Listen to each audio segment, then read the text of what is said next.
నిండు పున్నమి లాంటి రాష్ట్రాన్ని అమావాస్య చీకట్లు కమ్ముకున్నాయి. ఆడపిల్లలు అర్ధరాత్రి స్వేచ్ఛగా బయటకు తిరిగే ఈ దేశంలో ఒక్క ఆంధ్రప్రదేశ్ మాత్రం ఎటుపోతోంది.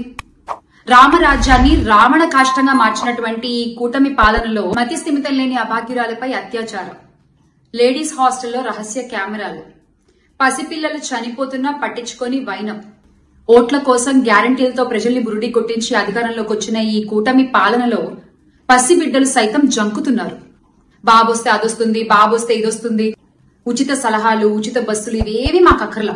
మాకు మా ఆడపిల్లల మాన ప్రాణాలే ముఖ్యం. మీ సొంత జిల్లాలో ఇంత జరిగితే, ఇంత ఘోరం జరిగితే, ఒక్క 7 ఏళ్ల పాప చచ్చిపోతే మీకేం అనిపించట్లేదా బాబు గారు? ఆ పాపకు అనిపించట్లేదు అని కంప్లైంట్ ఇచ్చిన అప్పుడే అధికారులు రంగంలోకి దిగి సరిగ్గా పట్టించుకుని ఉంటే ఈ రోజు ఆ పాప చనిపోయేది కాదు, ఆ తల్లి బిడ్డ వేరయ్యేవారు కాదు, ఆ తల్లి కింద కడుపు కొత్త మిగిలేది కాదు.